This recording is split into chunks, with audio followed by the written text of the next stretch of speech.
Hello class 12th के students, कैसे हैं आप लोग? बहुत अच्छे होंगे। क्लास 12th बोर्ड एग्जाम के लिए तैयारी बेहतरीन ढंग से आप कर रहे होंगे। बहुत दिनों से वीडियो पॉज था, कुछ पर्सनल इश्यूज थे जिसके वजह से वीडियो पॉज था, ठीक है। लेकिन अब भाई मैं प्रॉमिस करता हूं कि वीडियो तो कंटिन्यू आने वाली है। एकदम पढ़ाई कीजिए मस्ती में, ठीक है। तो जी हाँ, मेरा नाम है विजेतानंद और आप देख रहे हैं आप ही का चैनल एकलव्य वाटिका। तो आज के इस वीडियो में हम लोग बात करने वाले हैं density of the unit cell, यानी यूनिट सेल का डेंसिटी हम लोग कैसे कैलकुलेट करें। आज के इस वीडियो में हम यही चीज़ के बारे में देखने वाले हैं। तो आइए बिना समय गवाए हुए स्टार्ट करते हैं। पहले ये सारा चीज़ आपको मालूम हो जाना चाहिए था। इससे पिछला वाला जो वीडियो था यानी प्रीवियस लेक्चर्स में मैंने एससीसी जो यूनिट सेल होता है उसका जेड इफेक्टिव नंबर कितना होता है वो बताया था, उसका रेडियस कितना होता है, उसका पैकिंग इफिशियंसी कितना होता है, उसमें वॉइड्स कितने होते हैं, ये सारी चीज़ों के बारे में डिस्कस बहुत ही बेहतरीन, शानदार, मालदार तरीके से कर चुका था, ठीक है। उसी तरह से बीसीसी में भी, बॉडी सेंटर्ड क्यूबिक सेल में भी मैंने बताया था कि जेड इफेक्टिव 2 होते हैं और रेडियस √3a/2 होता है। तो ये सारा चीज़ मैंने बताया था। तो ये सारे चीज़ों को आपको ध्यान में रखना है, क्योंकि अगर ध्यान में रखोगे तो अभी जो न्यूमेरिकल्स मैं बनवाऊंगा वो सारा न्यूमेरिकल्स पुरपुरा के बनेगा, क्या फटफटा के बनेगा। तो चलिए विदाउट समय गवाइंग स्टार्ट करेंगे। क्या है, अच्छा एक और बात है, इस HCP का चौथा जो है ना, HCP का हेक्सागोनल क्लोज्ड पैकिंग जो यूनिट सेल होता है उसका अगर हम चाहें जेड इफेक्टिव नंबर कैलकुलेट करना तो वो कैसे करेंगे। नॉर्मली तो 6 होता है, ठीक है। कितना होता है जेड इफेक्टिव? 6 होता है।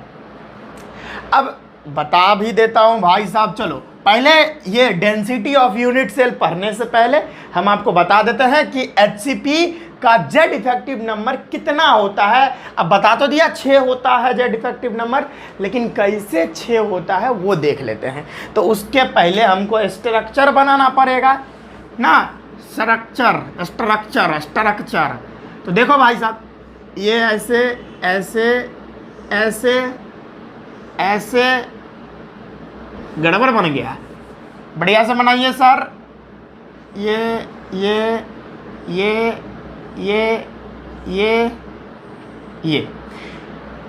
हेक्सागोनल स्ट्रक्चर है।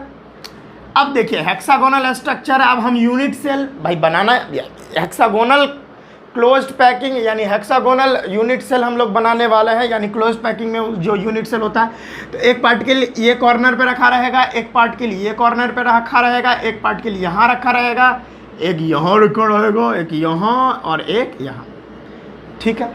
और एक सेंटर में भी तो रखा रहेगा। याद है कि भूल गए? नहीं याद है तो चलिए, नहीं याद है तो इसको हम याद दिलाते हैं आपको। इस तरीके से हेक्सागोनल क्रॉस पैकिंग बनता था। ये इस तरीके से याद तो होगा नहीं, और सारा चीज तो आपको याद रहता है, ठीक है। ध्यान से देखते रहिएगा। ऐसे ही ना हम पार्टिकल्स को अरेंज किए थे। और अगर हम इसका देखिए स्ट्रक्चर तो भाई साहब हेक्सागोन की तरह आता है। ध्यान से देखियो, अब हेक्सागोन की तरह आता है, इसी के लिए हम इसको हेक्सागोनल क्लोज्ड पैकिंग बोलते हैं। बस इसी का स्ट्रक्चर तो मैंने यहाँ पे स्थानांतरित कर दिया है, इसी को तो हम यहाँ पे बना दिए हैं समझने के लिए, ठीक है। ऐसा ही स्ट्रक्चर ऐसा रहेगा। अब क्या है ना कि यहाँ जो ट्रायंगुलर वॉइड है, यहाँ पे ध्यान दीजिए, यहाँ पर आप देख रहे हैं ये सारा क्या है, ये सारा ट्रायंगुलर वॉइड है, खाली स्थान है, ट्रायंगुलर वॉइड है। अब इस ट्रायंगुलर वॉइड पर हम, ये तो फर्स्ट लेयर है, हम लोग जानते हैं, this is called the first layer. अब अगर हमको यहाँ पर सेकेंड लेयर डालना है तो भाई साहब हमको ट्रायंगुलर वॉइड लेना पड़ेगा, अल्टरनेट ट्रायंगुलर वॉइड के ऊपर हमको रखना पड़ेगा। यानी अगर हम यहाँ पर पार्टिकल को इस तरह से अरेंज किए तो अगला पार्टिकल हम यहाँ पे अरेंज करेंगे, फिर अगला पार्टिकल हम यहाँ पे अरेंज करेंगे, यानी रखेंगे इसके ऊपर। और ये जो हम रखे ये सेकेंड लेयर है। कैसा लेयर है बाबू? ये सेकेंड लेयर है। तो मेरे कहने का बस यही मतलब हुआ कि ये देखो ये गैप है ना, अगर यहाँ पर सेकंड लेयर आप रख रहे हो, मेरे बात को गौर करो ना बाबू, ये चैप्टर विजुअलाइजेशन पर है, पहले ही बोला था, तो ध्यान रखो ना यार। ये देखो ये जो छेदा देख रहे हो आप, छेदा आपको फनी वे में समझाने के लिए आपको बता रहा हूँ। ये देखो ये जो यहाँ पर वॉइड है, अगर यहाँ पर एक पार्टिकल रख रहे हो तब उसके बाद पार्टिकल आपको यहाँ पे नहीं रखना है, यानी अल्टरनेट करना है, यानी एक के बाद छोड़ छोड़ के लेना है। यानी अगर इस छेदा में हम यहाँ पर रख दे रहे हैं पार्टिकल, तो ये वाला छेदा को छोड़कर अगला वाला में रखना है, फिर ये वाला छोड़कर इसके ऊपर रखना है, यानी एक एक छोड़ के रखना है। इसी को अल्टरनेट बोला जाता है घुसी दिमाग में।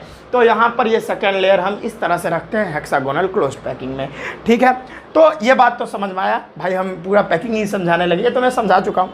अब यहाँ पर ध्यान दीजिए, यहाँ पर देख रहे हैं ये वाला जो कॉर्नर वाला जो एटम है, ये इस तरह से होगा, इस तरीके से, और ये इस तरीके से, और इससे भी तो जुड़ा होगा क्या, इससे भी तो जुड़ा होगा, समझ में आ रहा है। तो ये कॉर्नर वाला एटम का कंट्रीब्यूशन देख सकते हैं आप, यानी ये वाला जो यूनिट सेल है, यानी ये तो खुद का अपना एक यूनिट सेल है ना इसके पास, यानी ये कॉर्नर एटम की मैं बात कर रहा हूँ बच्चों, बार बार समझा रहा हूँ आपको कि मैं बात कर रहा हूँ ये वाला कॉर्नर वाला एटम की। तो ये कॉर्नर वाला एटम जो है वह ये खुद का जो जिस एटम में, यानी ये वाला देख रहे हो ना, ये वाला यूनिट सेल के अंदर में कुछ कंट्रीब्यूशन है। अब ऐसा तो नहीं इसके बगल में भी तो होगा, ऐसा तो नहीं हमारा जो बॉडी है या पूरा देख रहे हो जैसे कोई भी आप सॉलिड देखते हो, ऐसा तो नहीं एक ही यूनिट सेल से मिलके बना है, बहुत सारा यूनिट सेल रिपीट हुआ है तब जाके क्रिस्टल लैटिस बना है, तब बहुत सारा क्रिस्टल लैटिस आपस में मिला होगा तो वो एक मेटल बना होगा ना, तब वो जाके एक सॉलिड बना होगा। बस यही बात यहाँ है, ये एक यूनिट सेल है तो इसके बगल में भी तो दूसरा यूनिट सेल होगा, उसके आगे भी होगा यूनिट सेल, उसके ऊपर भी होगा, उसके नीचे भी होगा, दाएं बाएं सब जगह होगा। तो एक यूनिट सेल, ये जो एटम है इसका कुछ एटम का कंट्रीब्यूशन इस यूनिट सेल में है, देख रहे हो, इस एटम का कंट्रीब्यूशन कुछ इस यूनिट सेल में है। अब देखो ये भी एक यूनिट सेल है, इसमें भी इसका कुछ कंट्रीब्यूशन है, ठीक है, यानी इधर भी कंट्रीब्यूशन है। अब यहाँ जो होगा ऊपर में भी यहाँ पर कंट्रीब्यूशन है, यानी 3 यूनिट सेल से इसका कंट्रीब्यूशन देख पा रहे हो आप लोग, ठीक है। अब ऐसा तो नहीं इसके ऊपर भी तो रखाएगा, समझ में आ रहा है, इसके ऊपर भी तो यूनिट सेल रखाया जा सकता है, तो यानी नीचे में 3 से कांटेक्ट में है और ऊपर रखा देगा तो 6 के कांटेक्ट में आ जाएगा। घुस रही है ना दिमाग में। 1 मिनट भाई साहब, थोड़ा मैं पसीना पोंछ लूँ। तो ये सारी बातें होती है जो आपको ध्यान में रखनी होती है, ठीक है। अभी और डिस्कस करना बाकी है बच्चों, चलो। तो देखो मेरे बात को समझो, यहाँ वाला जो है कितने यूनिट सेल के कंट्रीब्यूशन में है, यानी नीचे में 3 से संपर्क में है और ऊपर में 3 से संपर्क में है, यानी नीचे वाला से 3 संपर्क में है और फिर इसके ऊपर सेकंड लेयर जो थोप दिए हैं हम, देख नहीं रहे हैं आप, यहाँ पर जो फर्स्ट लेयर डाले तो फर्स्ट लेयर में 3 से कनेक्टेड है हेक्सागोनल क्लोज पैकिंग में 3 से एक एटम जो है 3 से कनेक्टेड रहता है, ठीक है। अब ऊपर में रख देंगे तो फिर तो 3 से कनेक्टेड हो जाएगा, नीचे से 3 और ऊपर से 3, अरे भाई नीचे से, अरे भाई ऊपर से, टन, तो नीचे में 3, नीचे से 3 कनेक्टेड है, यानी नीचे से 3 कनेक्टेड है और ऊपर से रख देंगे तो 6 कनेक्टेड हो जाएगा। अरे भाई घुस रही है ना दिमाग में, यस। तो एक यूनिट सेल, दूसरा यूनिट सेल से तीसरा यूनिट सेल से, यानी तो नीचे वाला जो एक एटम है, यानी कॉर्नर का जो एक एटम है उसका कंट्रीब्यूशन अब कितना हो जाएगा, नीचे से 1/3 हो रहा था और फिर एक और रख दिया तो 1/6 हो गया, यानी प्रत्येक जो कॉर्नर वाला एटम देख रहे हैं उसका जो कंट्रीब्यूशन है वो 1/6 है, 1/6 है, 1/6 है, 1/6 है। मजा आ रहा है ना, यस। अब यहाँ पर ये देखिए यहाँ पर, अब ये मिडिल वाला जो एटम है ना, ये किससे कंट्रीब्यूशन है, ये किसी से कंट्रीब्यूशन ना, हाँ एक से कंट्रीब्यूशन है। अगर मान के चलिए ये हेक्सागोनल स्ट्रक्चर है तो इसके ऊपर एक और हेक्सागोनल स्ट्रक्चर आ जाएगा तो एक और से तो कांटेक्ट में आएगा ना जी। जैसे यहाँ पर देखिए बीच सेंटर में, ध्यान से देखिए, बीच सेंटर में एक एटम रखा हुआ है, ठीक है, मैं यहाँ मार्कर रखता हूँ, बीच सेंटर में एक एटम रखा हुआ है, और ये दूसरा स्ट्रक्चर है, दूसरा हेक्सागोनल स्ट्रक्चर है। यहाँ भी बीच में क्या रखा हुआ है, यहाँ भी बीच में क्या रखा हुआ है, एटम रखा हुआ है। इसको झाँपेंगे तो डेफिनेटली है कि ये वाला जो एटम होगा 2 से कांटेक्ट में आ जाएगा, बीच में रखे तो 2 से कांटेक्ट में आ गया, तो ये वाला का जो कंट्रीब्यूशन होगा, ये मिडिल वाला जो एटम है उसका कंट्रीब्यूशन क्या हो जाएगा, 1/2 हो जाएगा। घुस गई दिमाग में। अब आइए इसको हम कैलकुलेट करते हैं और हमारा HCP का जो वैल्यू है वो पता चल जाएगा। पहले आप इसको इतना नोट कर सकते हैं, थोड़ा मैं पसीना पोंछ लेता हूँ।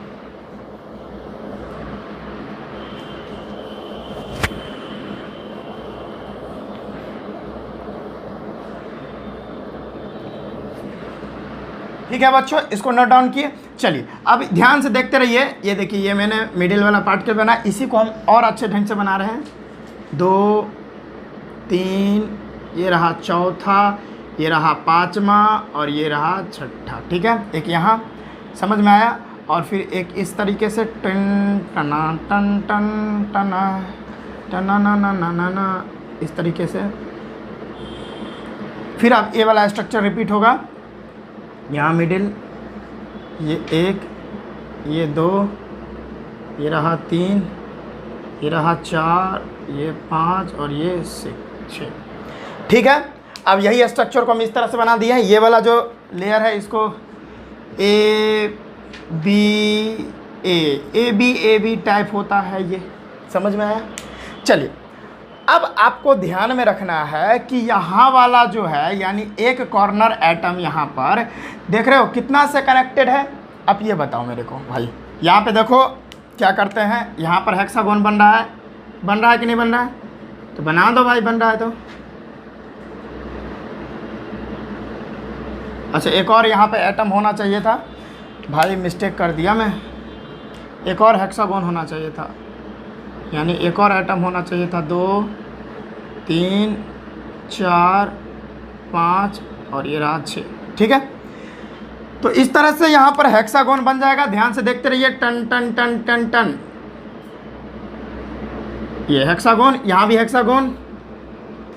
देखिए समझाने के लिए बोल रहा हूँ, ये देखिए दोनों जगह हेक्सागोन बना।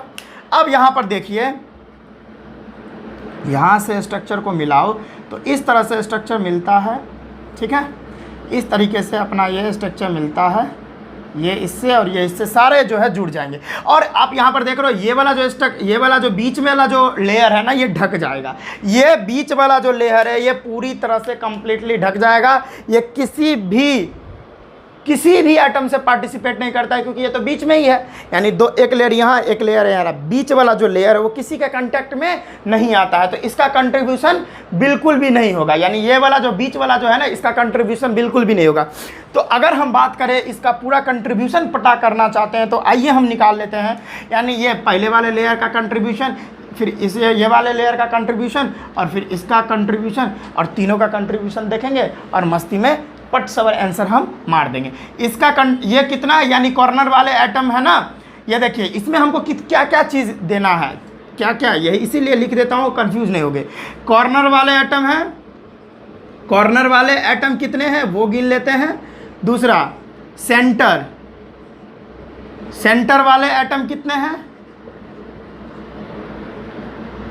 तीसरा मिडिल में, यानी यहाँ पर बीच में कौन कौन है, मिडिल में, सेंटर मिडिल एक ही है, लेकिन हम क्या करें, मान लेते हैं।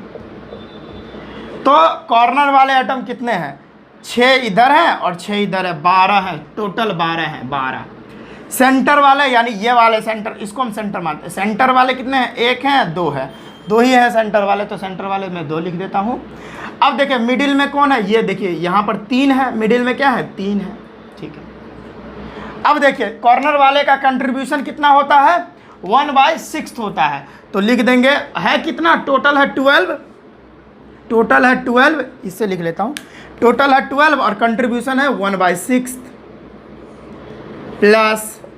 अब देखिए सेंटर वाले कितने हैं कितने, 2, कंट्रीब्यूशन कितना होता है 1/2, तो हैं कितने, 2, कंट्रीब्यूशन 1/2 प्लस, मस्ती में चलते हैं। फिर देखिए मिडिल वाले एटम कितने हैं, मिडिल वाले एटम हैं 3, कंट्रीब्यूशन कितना होता है, कुछ नहीं होता कंट्रीब्यूशन, तो डायरेक्ट हम लिख देंगे 1, डायरेक्ट लिख देंगे 3, कोई दिक्कत नहीं है क्योंकि कंट्रीब्यूशन है ही नहीं 3। तो अब इसको ऐड करेंगे तो ये कट जाएगा 2 बार में, ये कट जाएगा पूरा, तो हो जाएगा 2 + 1 + 3।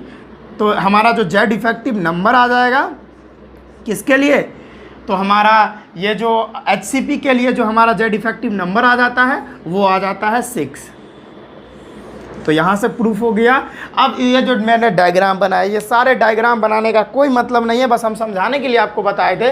तो इस तरह से आप वैल्यू कैलकुलेट कर सकते हो, ठीक है। मैंने क्या किया, कॉर्नर वाले का कंट्रीब्यूशन 1/6 होता है और मिडिल वाले का, यहाँ पे ये देख रहे हो, इसका कंट्रीब्यूशन बिल्कुल भी नहीं होता है 3 गो। इस टाइप के एक अरेंजमेंट को AB टाइप बोलते हैं, ठीक है। और नीचे वाला तो कॉर्नर वाला है, एक मिडिल वाला था, उसका कंट्रीब्यूशन 1/2, पूरा को ऐड किए तो पता चला जेड इफेक्टिव 6 है। तो याद रखिएगा। अब अगर इसको आपको नोट करना है तो जल्दी से नोट कर लीजिए, हम थोड़ा साइड हो लेते हैं और उसके बाद पता करते हैं डेंसिटी ऑफ यूनिट सेल कैसे निकलेगा। बहुत सारे क्वेश्चंस भी करवाएंगे 2-3, ठीक है, तो जल्दी से आप इसको नोट कर सकते हैं। चलिए बच्चों, आई थिंक आपने ये सारे बातों को नोट कर लिए होंगे। अब हम बात करते हैं डेंसिटी ऑफ यूनिट सेल, कि हम कैसे कैलकुलेट करें किसी भी यूनिट सेल का घनत्व, डेंसिटी कैसे कैलकुलेट करें। तो भाई साहब हम यही हैं, टेंशन नहीं लेने का है मेरे दोस्तों, मेरे विद्यार्थियों, मेरे लाडलों। भाई मैं तो खुद ही लाडला हूँ चलो देखते हैं डेंसिटी ऑफ यूनिट सेल। तो डेंसिटी जो है ना, डेंसिटी को हम लिखते कैसे हैं, डेंसिटी इज डिनोटेड बाय रो, मतलब ये रो, ये क्या भाई, ये रो है, क्या है, इसको हम लोग रो बोलते हैं। रो से भी हम डेंसिटी को दिखाते हैं। डेंसिटी को हम डिफाइन कैसे करेंगे, डेंसिटी बराबर होता है मास बट्टे वॉल्यूम, यही ना होता है, डेंसिटी बराबर मास बट्टे वॉल्यूम। डेंसिटी को हम इस तरह से भी लिख सकते हैं, तो डेंसिटी बराबर m/v, this will be the formula for density. अब ध्यान से देखिए, अब यहाँ पर जो डेंसिटी निकालने का फॉर्मूला बनेगा यहाँ पर, यानी किसी भी यूनिट सेल का डेंसिटी हम कैसे निकालेंगे, तो अल्लू पल्लू वाला चीज़ है यार, 2 मिनट में हो जाएगा। खिचड़ी है, खिचड़ी, दाल भात खिचड़ी, पी जाओ उसको, कुछ नहीं है। देखो कैसे, अब यहाँ पर एक दिक्कत हो जाती है कि मास ना, किसी भी यूनिट, मान के चलो कोई भी यूनिट सेल है, ठीक है, और उस यूनिट सेल में जो एटम है उसका एक पर्टिकुलर मास बोल दे, तो तुमको एटम का मास पता ही नहीं है, तो फिर तुम कैसे बता पाओगे ना। तुमको तो भाई 1 मोल में कितना एटम है उसका पता रहता है ना, तो एक पर्टिकुलर एक एटम का मास आपको इस तरीके से पता चल जाएगा। यानी मास बराबर हम यहाँ लिख सकते हैं, अगर एक एटम का मास पता करना है तो यहाँ पर मास बराबर हो जाएगा क्या, जेड इफेक्टिव नंबर इनटू में मोलर मास, ठीक है, मोलर वेट या मास, और बट्टे में हो जाएगा हमारा एवोगैड्रो नंबर। एवोगैड्रो नंबर जानते हो क्या होता है, एवोगैड्रो नंबर जो होता है वो होता है 6.023 इंटू 10⁻23। चाहे ये एटम्स हो सकते हैं, चाहे ये आयंस हो सकते हैं, ये एक नंबर है, ठीक है, और ये नंबर बराबर होता है 1 मोल, ठीक है। ये बात आपके दिमाग में घुस जानी चाहिए, this is very important, okay. तो ये फार्मूला से हम किसी पर्टिकुलर एक एटम का मास निकाल सकते हैं जो यूनिट सेल में कंट्रीब्यूट कर रहा होता है, ठीक है। अब यही वाला जो मास का वैल्यू है ये यहाँ पर ठूंस दीजिए। चलिए भाई ठूंस देते हैं, क्या हो जाएगा तब, रो यानी हमारा डेंसिटी बराबर हो जाएगा मास के जगह पे ये डाल दीजिए, तो जेड इफेक्टिव नंबर और इनटू में मॉलिक्यूलर वेट बट्टे में, अब देखिए वॉल्यूम अब याद रखिए वॉल्यूम को हम कैसे दिखाते हैं। चलिए भाई इसके लिए भी हम यूनिट सेल बनाना पड़ेगा हमको। तो भाई जल्दी जल्दी यूनिट सेल बनाते हैं। ये देखिए ये टन टन, इसको जल्दी से जोड़ते रहिए और समझते रहिए। इसको जोड़े, ये देखिए इस तरीके से। भाई ना गर्मी बहुत है, इसी के लिए भाई इतना पसीना गिर रहा है। देखो उसके बाद अब हम यहाँ के इस पार्टिकल से इस पार्टिकल का डिस्टेंस हम a मान लेते हैं, ठीक है।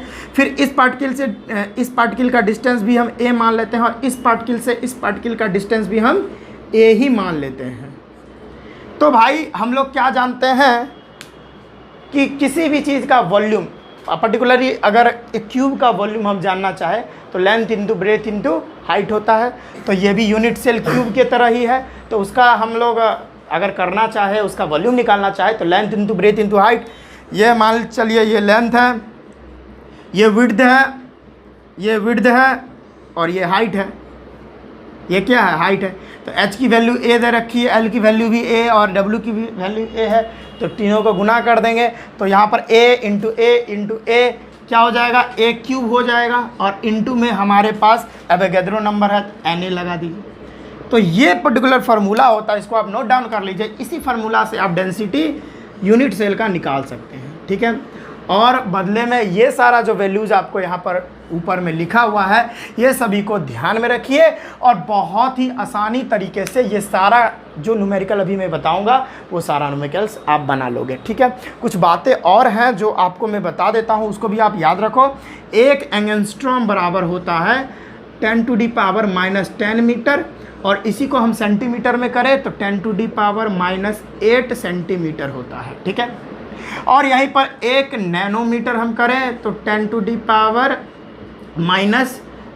मीटर होता है, और इसी को हम अगर कैलकुलेट करना चाहे सेंटीमीटर में तो 10⁻⁷ सेंटीमीटर होता है, ठीक है। इस तरह से आप कर सकते हो। हाँ, नैनोमीटर में हो गया। अगर आप बात करना चाहो इसमें 1 पिकोमीटर में, तो 1 पिकोमीटर बराबर होता है 10⁻⁻12 पिकोमीटर, और इसी को सेंटीमीटर में 10⁻⁻10 सेंटीमीटर हो जाएगा, ठीक है। तो इस तरीके से आप ये सारी वैल्यूज़ को याद रखो। अब कुछ न्यूमेरिकल्स में दूंगा, उसको आप कंप्लीट करेंगे हम लोग। अभी कुछ न्यूमेरिकल्स, पहले आप इसको नोट कर लीजिए। थोड़ा मैं पसीना भी पोंछ लेता हूँ, आप जल्दी से इसको नोट डाउन कर सकते हैं।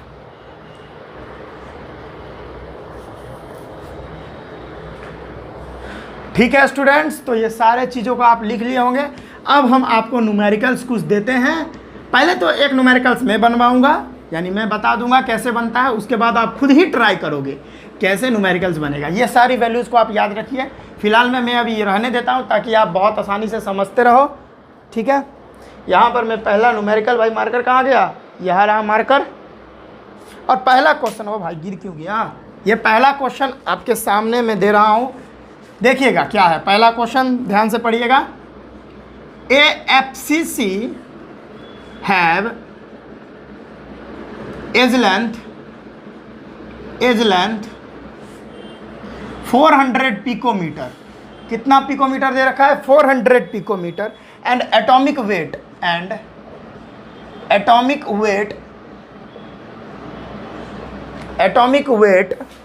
ठीक है। Atomic weight of atom is 60 gram, ठीक है। तो फाइंड द डेंसिटी। उसके बाद क्या पूछ रहा है? फाइंड द डेंसिटी, यानी डेंसिटी पूछ रहा है। भाई अल्लू पल्लू वाला क्वेश्चन है, आइए सॉल्व करते हैं। क्या कह रहा है? FCC हैव एज लेंथ, यानी FCC face centred cubic cell का हमको एज लेंथ दे रखा है। यानी फेस सेंटर्ड को हम कैसे बनाएंगे? ट्विंग ट्विंग ट्विंग ट्विंग ट्विंग ट्विंग ट्विंग ट्विंग, इससे ये इस तरीके से जोड़ते रहिए। हमारा यूनिट सेल बन गया। अब देखिए इसमें अब यहाँ पे हर एक फेस पे जो है एक एक डाल देते हैं, तो ये फेस सेंटर्ड का ऐसे बनता है। अब कह रहा है face centred have edge length, यानी इसका जो एज लेंथ है, एज तो यही होता है, एज लेंथ तो यही होता है। तो एज लेंथ का जो डिस्टेंस है यानी एज लेंथ का जो लेंथ है वो 400 पिकोमीटर हमको दे रखा है। ठीक है, एट वेट ऑफ एटम यानी एक एटम का जो वेट है, ठीक है, वो 60 ग्राम दे रखा है। वेट कितना दे रखा है? 60 ग्राम। हैं कि जो डेंसिटी निकालने का फार्मूला होता है वो क्या होता है? वो होता है जेड इफेक्टिव इनटू में मॉलिक्यूलर वेट बाय में वॉल्यूम इनटू में एवोगैड्रो नंबर। ठीक है, ठीक है। अब ए क्यू के जगह पे हमको 400 पिकोमीटर डालना है, यानी यहाँ की वैल्यू यहाँ पे डाल लें एज लेंथ। तो यहाँ पर 400 पिकोमीटर को आप देखिए, एक पिकोमीटर बराबर होता है 10⁻⁻12 मीटर। तो 400 पिकोमीटर बराबर हो जाएगा 10⁻⁻12 मीटर। ठीक है, सॉरी 400 इंटू 10⁻⁻12 मीटर। अब हमको इसको सेंटीमीटर में कन्वर्ट करना है, तो हमको क्या करना होगा? 400 इंटू 10⁻10 सेंटीमीटर। अब और इसको हम आसान करने के लिए हम लिख सकते हैं 4 इंटू 10⁻8 सेंटीमीटर। क्या हम किए? तो देखिए यहाँ पर पॉइंट था ना, तो यहाँ पर 2 पॉइंट हम घसकाए। तो क्या करना होगा? 400 इंटू 10⁻+2 और इंटू 10⁻- 2 पॉइंट खसका दिए तो ये हट जाएगा, सिर्फ 4 बचेगा और 10⁻10। तो अब डेफिनेटली है 4 इंटू ये 2 प्लस हो जाएगा तो यहाँ पर माइनस हो जाएगा। ठीक है, तो माइनस में 10 है तो हो जाएगा 10⁻8 सेंटीमीटर, माइनस में 8 सेंटीमीटर। तो यहाँ पर वैल्यू हमको देना पड़ेगा डेंसिटी का। जेड इफेक्टिव तो 4 ही है और मॉलिक्यूलर वेट 60 दे रखा है। ठीक है, ये 60 बट्टे में ए क्यूब यानी एज लेंथ यहाँ पे क्या है, यानी डेंसिटी यही तो हो जाता है, यानी हमारा वॉल्यूम यही तो हो जाता है। ए इंटू ए तीनों को मिलाकर बाय एज लेंथ तो सभी का इक्वल ही होगा ना। हाँ, तो हो जाएगा 4 इंटू 10⁻8 सेंटीमीटर का होल क्यूब। थोड़ा टेढ़ा हो रहा है, मैं सीधा लिखता हूँ, सही रहेगा। 4 इंटू 60 अब बाय में वहाँ पर क्या है 4 इंटू 10⁻8 का होल सेंटीमीटर का होल क्यूब और इंटू में एवोगैड्रो नंबर 6। वैसे तो 6.023 इंटू 10⁻23 होता है, लेकिन ये नहीं लेते हैं, हम लेंगे 6 इंटू 10⁻23। ठीक है, अप्रॉक्स में लेना पड़ता है तभी आंसर आएगा ना। अब देखिए रो क्या हो जाएगा, यानी डेंसिटी क्या हो जाएगा 4 इंटू 60 और बाय में 4 का क्यूब हो जाएगा 64 और इंटू में 8 त्रिक 24 -24 सेंटीमीटर का क्यूब और इंटू में 6 इंटू 10⁻23। ठीक है, अब देखिए ये दोनों को हम काटना चाहे तो क्या बचेगा हमारे वैल्यू। चलिए यहाँ पर हम थोड़ा कैलकुलेटर का यूज करेंगे। ठीक है, 1 मिनट भाई साहब। चलिए अब हम क्या करते हैं, ध्यान से देखिएगा। 60 इंटू 4 ये तो तुरंत हो जाता है 240, 6 चौक 24, 240 ये तो पहले से हो जाता है। और बाय में देखिए हम कुछ नहीं कर रहे हैं, अगर ये दोनों को हम कट करेंगे तो जानते हैं ये माइनस में 24 है, ये माइनस में 23 है, सॉरी ये 10⁻−24 है, ये 10⁻+23 है। तो यहाँ पर एक 10 बच जाएगा, लेकिन वो 10 जो है ना 0.1 हम उसको लिखेंगे, 10 नहीं लिखेंगे। यानी इस दोनों के बदला हम 10⁻, यहाँ तो 64 है ही, 64 और इंटू 6, यानी 64 इंटू 6 हम करिए लेते हैं। 64 इंटू 6 वो हो जाएगा 384 और इंटू में यहाँ पर ये दोनों को कट किए तो भाई पावर एक माइनस में बच रहा है, तो 10⁻−1 पावर बच रहा है। ठीक है, अब देखिए हमारा वैल्यू आ चुका है। अब यही वैल्यू अगर हम ऊपर भेज दें, ये माइनस में ऊपर जाएगा तो प्लस में हो जाएगा, तो डेंसिटी बराबर हो जाएगा 240 और ये 10 ऊपर जाएगा तो ये एक 0 ऐड हो जाएगा और 384। अब इसको आप डिवाइड दे सकते हैं और हमारी जो वैल्यू आ जाएगी 2400 डिवाइडेड बाय 384, वो आ जाएगा 6.25। क्या आ जाएगा 6.25। और देखिए ये क्या था, ऊपर में क्या था, देखिए ऊपर में ये यहाँ पर हमने लिखा ग्राम, तो ये ऊपर में ग्राम हो जाएगा और नीचे में सेंटीमीटर क्यूब, ऊपर में ग्राम नीचे में सेंटीमीटर क्यूब, तो हमारा यूनिट ओवरऑल क्या आ जाएगा, ये ऊपर में ग्राम नीचे में सेंटीमीटर क्यूब। तो इसका यूनिट जो हो जाएगा, पहले तो इसका आंसर डेंसिटी का होता है 6.25 और यहाँ पर ग्राम पर सेंटीमीटर क्यूब, ये हमारा आंसर हो जाएगा और यही हमारा इस क्वेश्चन का आंसर होगा, जो कि बहुत सरल तरीके से हम आपको बता चुके हैं। तो जल्दी जल्दी इसको हम नोट कर लीजिए, आप लोग जल्दी जल्दी आप इसको नोट कर लीजिए। हम नेक्स्ट क्वेश्चन आपके लिए प्रस्तुत कर रहे हैं। चलिए बच्चों, हम इसको मिटाते हैं। भाई बार बार मार्कर वह गिर जाता है। इसको मिटाते हैं और नेक्स्ट क्वेश्चन आपके लिए लेके आते हैं। ठीक है, इसको मिटा देते हैं। आई होप आपको समझ में आया होगा। बहुत आसान था, कुछ नहीं था, सारा वैल्यू दिया हुआ था, एगो मिस था, उसको बना देना। भाई साहब क्या है, कुछ नहीं है। चलिए एक और क्वेश्चन आपके लिए प्रस्तुत कर रहे हैं। ये रहा क्वेश्चन। भाई क्वेश्चन कहाँ गया? ये रहा क्वेश्चन। कहाँ है क्वेश्चन? यहाँ है क्वेश्चन। चलिए एक क्वेश्चन है। क्वेश्चन में क्या रहा है कि सोडियम हैज अ BCC, क्या BCC structure, body centred cubic cell वाला structure with the distance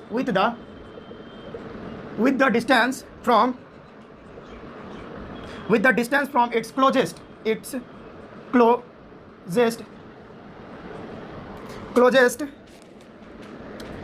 neighbour is 365.9 picometre. और तब हमको फाइंड करने के लिए कहता है फाइंड द डेंसिटी। चलिए भाई इसको भी देखते हैं। पहले आप क्वेश्चन पढ़ लीजिए एक बार, पहले आप खुद से इसको ट्राई कर लें। मैं थोड़ा साइड हो लेता हूं।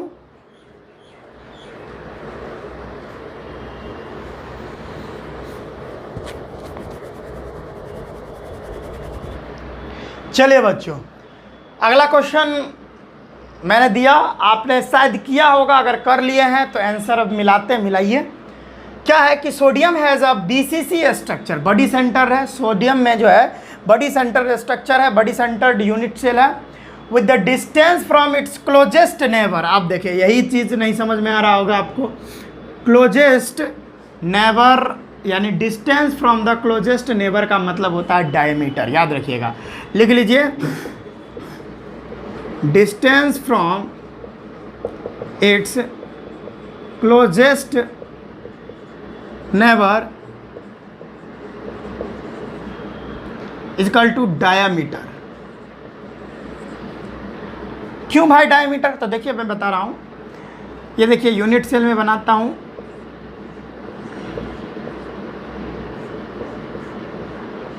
ये यूनिट सेल। तो भाई अगर ये दोनों अगर आपस में अगर देखिए, इसी को हम यहाँ पर थोड़ा सटा के बनाएं। ये देखिए, ठीक है, इसको हम R से माने हैं तो यहाँ भी R से मारना पड़ेगा। ठीक है, और कह रहा है इसके नेबर का यानी इसके बगल का, इसके पड़ोसी का, यानी पड़ोसी क्या होगा? यही होगा। ठीक है, तो पड़ोसी का डिस्टेंस कितना होगा? किससे? इस वाले एटम से। तो यहाँ वाला रेडियस R और यहाँ वाला रेडियस R, तो R मिलके क्या हो जाएगा? यहाँ तक का डिस्टेंस क्या हो जाएगा? 2R नहीं हो जाएगा? तो यही तो हमको पता करना है। तो 2R बराबर क्या होता है? डायमीटर तो यही होता है ना। हाँ ठीक है, तो यही बात आपको पूछ रहा है। तो कभी भी अगर आपसे कहे कि distance from its closest neighbour, तो उसका मतलब होता है डायमीटर, और डायमीटर का वैल्यू 2R। ठीक है, तो यहाँ पर क्वेश्चन कह रहा है कि वो जो distance from the closest neighbour is 365.9 picometer, यानी 365.9 पिकोमीटर हमको वैल्यू दे रखा है। किसका? यानी डायमीटर का वैल्यू दे रखा है ना। हाँ इतना। तो हमको पूछ रहा है क्या? ये बताने के लिए, डेंसिटी बताने के लिए। बहुत आसान सवाल है, देखते हैं। तो इस यहाँ पर है ना, पहले हम रेडियस निकाल लेते हैं। डायमीटर दिया हुआ है तो रेडियस तो निकल जाएगा आसानी तरीके से। तो चलिए, हम जानते हैं R बराबर होता है D/2। ठीक है, तो रेडियस बराबर डायमीटर दे रखा है 635.9 और बट्टे में 2। अगर इसको हम कट करेंगे तो हमारा आएगा 182.5 रेडियस आ जाएगा यही। तो R बराबर 182.5 पिकोमीटर आ गया रेडियस का वैल्यू। अब देखिए हम किसकी बात कर रहे हैं? हम बात कर रहे हैं बॉडी सेंटर्ड क्यूबिक सेल की। तो अब अरे भाई साहब, अब हमको क्या करना है, BCC बॉडी सेंटर्ड। अब हमको रेडियस निकल गया। अब यहाँ पर ध्यान से देखिए रेडियस की वैल्यू, अच्छा यहाँ पर 4 होगा, वेरी सॉरी, यहाँ पर √3a/4 होगा, ठीक है, थोड़ा गलती हो गया था, ठीक है। तो यहाँ पर BCC के लिए रेडियस का फार्मूला क्या होता है, √3a/4 होता है, ठीक है। अब तो हम कैलकुलेट कर लेंगे आराम से। रेडियस की वैल्यू यहाँ पे दे रखी है 182.5 पिकोमीटर बराबर √3 इंटू में a और बाय में 4 करते जाइए। फिर ये a इधर आएगा, a बराबर हो जाएगा 1, क्रॉस मल्टीप्लाई कीजिए, 182.5 पिकोमीटर इंटू में 4 और बट्टे में √3, ठीक है। a बराबर हो जाएगा 182.5, अच्छा इसको मल्टीप्लाई कर लेते हैं, एकदम 0506, चलिए क्या है, हाँ मल्टीप्लाई कर लीजिए, 182.5 इंटू 4, 730 हो गया, कितना हो गया, 730। चलिए अच्छा एक मिनट, 182.5 को हम 183 लिख दें, सही रहेगा, 183 ही लिख दीजिए, r बराबर अप्रॉक्स में लिख दीजिए 183 पिकोमीटर, अप्रॉक्स में सही रहेगा, 183 पिकोमीटर लिख दीजिए, ठीक है। तो यहाँ पर ये दोनों को हम मल्टीप्लाई करेंगे तो 183 आ जाएगा, ठीक है, सॉरी 732 आ जाएगा, 732 और बाय में √3 का वैल्यू होता है 1.7। अब इसको मल्टीप्लाई करते हैं, सॉरी डिवाइड करते हैं 1.7 से, तब आ जाएगा 429, कितना आ जाएगा 429.4। ए की जो वैल्यू है वो आ गई 429.4, ठीक है। चलिए ये पिकोमीटर है, क्या है, ये पिकोमीटर है। चलिए अब क्या हो जाएगा, यहाँ पे देखते रहिए, तो ए बराबर पिकोमीटर में है तो हम 4.2 ही लिख देंगे तो काफ़ी रहेगा, 4.2, अच्छा वो रुकिए, 4.29 या 429 इंटू 10⁻⁻12 मीटर हो जाएगा। सेंटीमीटर में करना चाहे इसको तो 10⁻10 हो जाएगा। अच्छा ये पॉइंट यहाँ पे है ना, ये पॉइंट यहाँ है तो ये पॉइंट 2 पॉइंट खसकाइए तो और माइनस होगा, ए बराबर हो जाएगा 4.2 इंटू 10⁻⁻, कितना हो जाएगा, -8 हो जाएगा, ठीक है। इतना हो जाएगा सेंटीमीटर, ठीक है, इतना सेंटीमीटर हो गया। चलिए अब वैल्यू जो हो गई है फाइंड, अब लगाइए, इसको थोड़ा मिटाते हैं और ये मिटा दूँ और वैल्यूज़ आप बैठाइए और आपका आंसर आपके कदमों में रहेगा, ठीक है। चलिए फार्मूला क्या होता है, फार्मूला होता है रो बराबर जेड इफेक्टिव और इनटू में मॉलिक्यूलर वेट बट्टे में एवोगैड्रो नंबर इनटू में ए क्यूब यानी वॉल्यूम। यही वैल्यू डालिए, रो बराबर जेड इफेक्टिव नंबर कितना होता है, BCC के लिए 2 होता है, BCC के लिए 2 होता है, 2 इंटू में मॉलिक्यूलर वेट, देखिए सोडियम का, देखिए सोडियम का 23 होता है, अरे सोडियम का क्या होता है 23 यूनिट नहीं होता है, तो 23 लिख देंगे, इसके लिए तो कोई दिक्कत ही नहीं था, 23 और बाय में ए क्यूब कितना है 4.2 इंटू 10⁻⁻8 का होल क्यूब और एवोगैड्रो नंबर होता है 6 इंटू 10⁻23। चलिए ये हो जाएगा रो बराबर 46 और बाय में 4.2 इंटू 4.2 इंटू 4.2, 3 बार कीजिए। ओ भैया किधर ही गए हो, यहाँ है,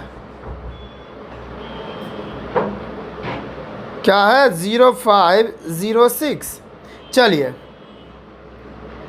क्या करना है, 4.2 4 इंटू 2, 4.2 इंटू 4.2 यह है 74। अच्छा एक और काम कीजिए ना, इसको 430 ही मान लीजिए, सही रहेगा ना, 430 मान लीजिए, सही रहेगा। यहाँ भी देखिए अप्रॉक्स में एक चलना पड़ता है, यहाँ भी 430, ठीक है। तो 4.3 मान लेते हैं, तो 4.3 into 4.3 into 4.3, 4.3 into 4.3 into 4.3 will give you what? 79.50, 79.5 लिख लीजिए, और -8 को 3 बार 24 अतिरिक्त 24 और इंटू में 6 into 10 to the power minus नहीं प्लस में 23। अब देखिए ये दोनों मरेगा और बचेगा क्या? 10 टू द पावर -1।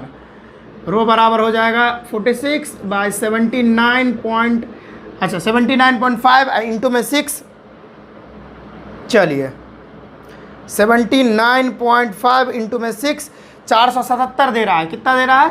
477।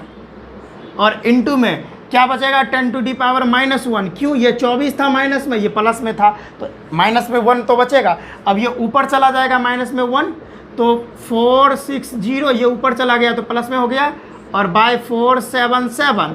अब इसको डिवाइड देते हैं, देखते हैं क्या क्या आता है। 460 डिवाइडेड बाई 477 ये हमको दिया 0.96, ठीक है। चलिए 0.96 ग्राम पर सेंटीमीटर क्यूब हो जाएगा, ठीक है, ग्राम पर सेंटीमीटर क्यूब, यही हमारा आंसर हो जाएगा। यहीं पर लिख देता हूँ, कहीं कहीं पर 0.11 भी दिया रहता है, लेकिन अप्रॉक्स वैल्यू यहाँ पे आया है, यानी वॉल्यूम इसका हो जाएगा 0.96 ग्राम पर सेंटीमीटर क्यूब, यही हमारा आंसर हो जाएगा, ठीक है। इतना गर्मी है कि मेरे मुंह से आवाज़ नहीं निकलता, फिर भी आपके लिए ये सारा कुछ कर रहा हूँ, ठीक है। तो आप इसको जल्दी से नोट डाउन कर लीजिए।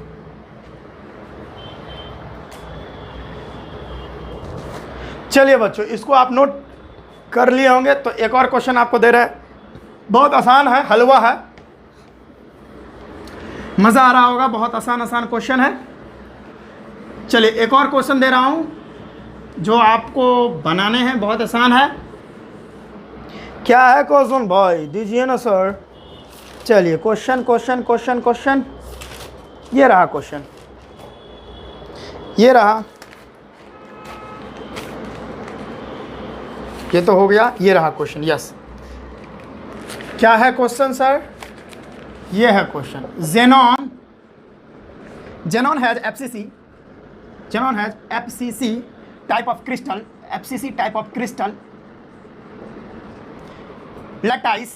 crystal lattice having edge length 620 picometer, 620, ओ भाई ये गेट खुला हुआ है, 620 picometer. Find the radius and diameter of an atom of xenon। हलवा क्वेश्चन है भाई, ये तो सबसे हल्का यही लग रहा है मुझे। xenon has FCC type of crystal, यानी xenon एक एलिमेंट होता है, वो FCC टाइप, उसका जो क्रिस्टल लैटिस होता है ना, वो FCC टाइप का होता है, फेस सेंटर्ड क्यूबिक सेल वाला, और उसका जो एज लेंथ की वैल्यू है वो 620 पिकोमीटर दे रखा है। तो find the radius diameter of the atom xenon, यानी ये जो xenon एटम है उसका रेडियस और डायमीटर आप मुझे फाइंड करके बताओ। चलो मैं थोड़ा साइड हो लेता हूँ, आप जल्दी से बनाइए, ये हलवा है, सबसे हलवा क्वेश्चन यही है, जल्दी से बच्चों। चलिए बना लिए हैं, वीडियो को पॉज करके बना लिया कीजिए। अब देखिए क्या है, यहाँ पे crystal lattice having edge length 620 picometre दे रखा है। Find the radius and diameter of an atom of xenon। अब यहाँ पर ध्यान दीजिए, पहले रेडियस क्या रहा निकालने के लिए आपको, तो रेडियस का वैल्यू क्या होता है, रेडियस का फॉर्मूला क्या होता है FCC के लिए, तो ये होता है, ये देखिए यहाँ पर ध्यान दीजिए क्या होता है, रेडियस FCC के लिए रेडियस बराबर, यानी R बराबर होता है a/2√2, ठीक है। बन गया हलवा था। R = a, यानी एज लेंथ, यानी क्रिस्टल हैविंग एज लेंथ, देखिए एज लेंथ दे रखा है 620 पिकोमीटर, और बाय में 2 × √2 की वैल्यू होती है 1.4, यानी √2 की वैल्यू होती है 1.4, और √3 की वैल्यू होती है 1.7। याद रखिएगा ये सारा बात, तो 1.4, ठीक है। अब इसको कैलकुलेट कीजिए, R की वैल्यू आ जाएगी, उससे डबल कर दीजिए, आ जाएगी। चलिए मैं कर देता हूँ यहाँ पे, चलिए 0106 चलिए क्या है 1.4 1.4 छोड़ देना 2.8 हो जाएगा, ये तो करना भी नहीं पड़ा, वहाँ पे मल्टीप्लाई करने की ज़रूरत होगी, डिवाइड करने की। 6 2.8 14×28। अब देखिए 620 डिवाइडेड बाय 2.8 क्या हो गया, हमारे पास वैल्यू आ गई 221.4, ठीक है। तो R की जो वैल्यू होगी वो 221.4 पिकोमीटर। ये हमारा रेडियस निकल के आया। अब ये रेडियस निकल के आया, इससे दुगुना कर दीजिए, क्योंकि हमारा जो डायामीटर होता है वो होता है 2R ना। तो डायामीटर बराबर क्या हो जाएगा, डायामीटर बराबर हो जाएगा 2 इंटू रेडियस की वैल्यू 221.4 हमारा डायामीटर हो जाएगा। इससे कर दीजिए 2 दूनी 4 2 दूनी 4 2 कम 2.8 इतना हो जाएगा, ठीक है। एक बार मैं कैलकुलेट करके भी देख लेता हूँ। 221.4 इंटू में 2 4 2 4 4 2.8 ये हमारा आंसर आ गया, डायमीटर भी निकल गया। ये तो सबसे हलवा क्वेश्चन था, ये तो सबसे ज़्यादा हलवा क्वेश्चन था। तो इस तरह से क्वेश्चन आ जाएंगे तो आप कैलकुलेट कर लेना बाबू, ठीक है। मैं थोड़ा साइड हो लेता हूँ, आप इसको नोट डाउन कर लेना, ठीक है।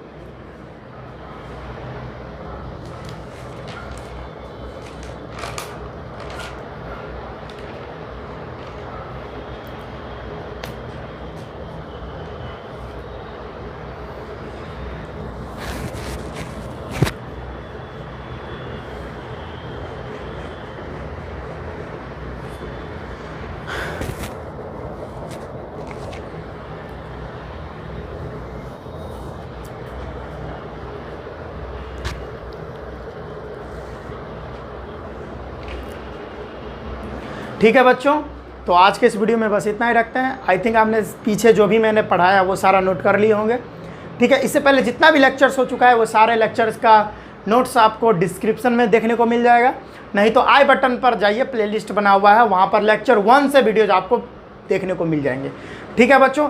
तो आज के इस वीडियो में बस इतना ही, वीडियो रेगुलर रहने वाली है, कंटिन्यू रहिए। तो आज के इस वीडियो में बस इतना ही, हम मिलते हैं नेक्स्ट वीडियो में। पढ़ाई करते रहिएगा, ऑल द वेरी बेस्ट।